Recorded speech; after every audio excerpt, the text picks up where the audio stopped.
வணக்கம் and welcome to Nithya Soman kitchen. இன்றைக்கி நம்ம பார்க்க போகிறது என்னோடய பர்த்டே விலாக் தான். பர்த்டே விலாக்னால் அப்படியே ரொம்ப கிராண்டாக நிறைய இடங்களுக்கெல்லாம் போய் அந்த மாதிரிலாம் கிடையாதுங்க. ரொம்ப சிம்பிளான பர்த்டே விலாக் தான் பார்க்க போகிறோம்.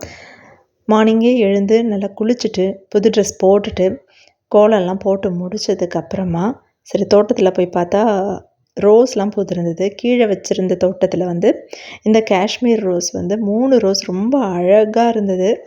ஸோ இன்றைக்கி வேலண்டைன்ஸ் டே வேறு. வேலண்டைன்ஸ் டேக்கு அதுவும் இந்த ரெட் ரோஸ் வேறு பூத்திருந்தது. ரொம்ப சூப்பராக இருந்தது.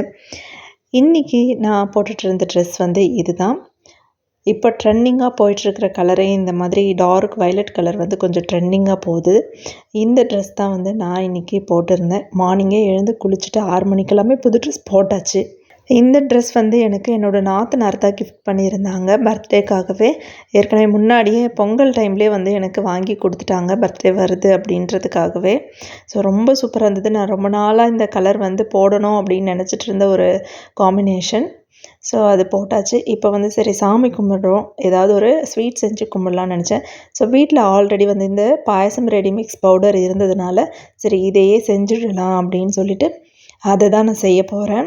பாயசத்துக்கு அடுப்பில் பால்லாம் வச்சுட்டு சரி மாடியில் என்ன பூ பூத்துருக்கு அப்படின்னு பார்க்கலான்னு போயிருந்தேன்.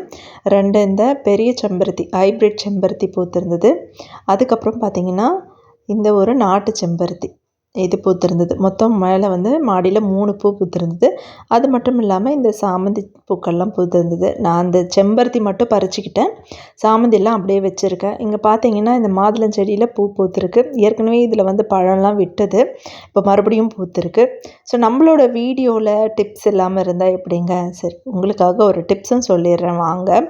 இந்த மாதிரியெல்லாம் குட்டி பக்கெட் மாதிரி இருக்கிற டப்பா, இல்லை வேறு ஏதாவது தயிர் வாங்குறதுக்காக பயன்படுத்துகிற டப்பா, இல்லை நீங்கள் வீட்டில் வேறு ஏதாவது வேஸ்ட்டுன்னு தூக்கி போடணும்னு நினைக்கிற பிளாஸ்டிக் டப்பாக்கு இருந்தால் அதை அப்படியே கிச்சனில் வச்சுக்கோங்க. இந்த மாதிரி அது உள்ள ஒரு கவர் போட்டு சிங்க் பக்கத்தில் வச்சிட்டிங்க அப்படின்னா நம்ம ஃபுட் வேஸ்டேஜ்லாம் இருக்கும் இல்லைங்களா, கிச்சன் வேஸ்ட்டெல்லாம், அப்போது இதை குட்டி டஸ்ட்பின்னாக நம்ம யூஸ் பண்ணிக்கலாம். நீங்கள் வீட்டுக்குள்ளே டஸ்ட்பின் வைக்கிற பழக்கம் இருக்குன்னா நீங்கள் அதையே கூட யூஸ் பண்ணிக்கலாம். அந்த மாதிரி பழக்கம் இல்லை, நான் வெளியில் தான் வச்சுப்பேன் அப்படின்னிங்கன்னா இந்த மாதிரி கிச்சன் சிங்க் பக்கத்தில் ஒரு குட்டியாக டஸ்ட்பின் வச்சுக்கிட்டிங்கன்னா இது ஃபுல்லானதும் நம்ம எடுத்து பெரிய டஸ்ட்பினில் போட்டுக்கலாம். நான் இந்த மாதிரி தான் ரொம்ப நாளாகவே யூஸ் பண்ணிட்டு வரேன்.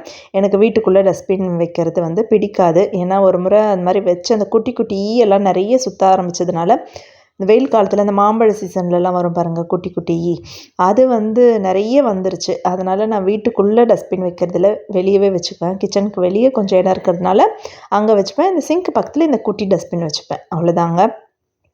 இப்போ பாயாசமும் ரெடி ஆகிடுச்சு. இப்போ நான் போய் சாமி கும்பிட்டு வந்துட போகிறேன். சின்னதாக ஒரு பவுலில் கொஞ்சமாக பாயாசம் எடுத்துகிட்டு போயிட்டு பழங்கள்லாம் வச்சு சாமி கும்பிட்டு வந்துட போகிறேன். மார்னிங் இப்போ பார்த்தீங்கன்னா 7 o'clock டைம்லேயே நான் பாயாசம்லாம் ரெடி பண்ணி சாமியும் கும்பிட்டாச்சு. கும்பிட்டுட்டு என்னோடய பையன் எழுந்து குளித்ததுக்கப்புறமா நானும் என் பையனும் கோவிலுக்கு போயிருந்தோம். என்னோடய ஹஸ்பண்ட் பார்த்திங்கன்னா வெளியூர் போயிருந்ததுனால என்னோடய பர்த்டே டைமில் அவரால் இங்கே இருக்க முடியல. அவருக்கு வெளியூரில் ஆஃபீஸ் ஒர்க்காக வெளியே போயிருக்கிறாரு. அதனால் நானும் என் பையனும் மட்டுமே பக்கத்தில் இருந்த சிவன் கோவிலுக்கு போயிட்டு சாமி கும்பிட்டுட்டு வந்தோம். ரொம்பவே சூப்பராக இருந்தது. இன்றைக்கி மார்னிங் எழுந்ததுலேருந்தே நாள் ரொம்ப நல்லா இருந்தது. ஸோ அதுக்கப்புறம் பார்த்திங்கன்னா வீட்டுக்கு வந்ததுக்கப்புறம் என்னோடய நாத்தனார் வா நர்சரிக்கு போகலாம், உனக்கு செடிங்கள்லாம் வாங்கி தரேன், இன்றைக்கி பர்த்டே கிஃப்ட் அப்படின்னு சொல்லியிருந்தாங்க. ஸோ அந்த செடிங்கள்லாம் நான் இந்த வீடியோவில் நான் ஆட் பண்ணல. நான் அது நெக்ஸ்ட் ஒரு வீடியோவில் உங்களுக்கு போடுறேன். ஸோ அந்த செடிங்கள்லாம் என்னென்ன செடிங்கள்லாம் வாங்கினேன் அப்படின்றது இன்னொரு வீடியோவில் நான் உங்களுக்கு சொல்கிறேன். அப்புறம் மதியம் லஞ்சுக்கு வெளியே தான் ஆர்டர் பண்ணி சாப்பிடணுன்னு என் பையன் சொல்லிட்டதுனால சரி ஆன்லைன்லேயே ஃபுட் ஆர்டர் பண்ணியிருந்தேன். இந்த மாதிரி காம்போ பேக் மாதிரி வந்திருந்தது. பார்த்திங்கன்னா ஃபுட் ரொம்ப சூப்பர்னுலாம் சொல்ல முடியாது, கொஞ்சம் சுமாராக தான் இருந்தது. ஓகே, நிறைய ஐட்டம் இருந்தது. பட் டேஸ்ட்டுன்னு பார்த்திங்கன்னா ரொம்பவே சுமாராக தான் இருந்தது. இன்றைக்கான டே இந்த மாதிரி தான் போச்சு எனக்கு. அவ்வளோதான். கேக் கட்டிங்லாம் இல்லை. அப்பா இல்லை வேண்டாம் அப்படின்னு சொல்லிட்டேன். சரின்னு அவனும் அப்பா வந்ததும் கண்டிப்பாக கேக் கட் பண்ணியே ஆகணும் அப்படின்னு சொல்லிட்டான். சரி நானும் ஓகே சொல்லிட்டேன். இன்றைக்கி டே இந்த மாதிரி தான் முடிஞ்சது எனக்கு. இந்த வீடியோ பிடிச்சிருந்ததுன்னா லைக் பண்ணுங்கள், ஷேர் பண்ணுங்கள், கமெண்ட் பண்ணுங்கள். மறக்காமல் நம்ம சேனலை சப்ஸ்கிரைப் பண்ணிவிடுங்க. தேங்க்ஸ் ஃபார் வாட்சிங்.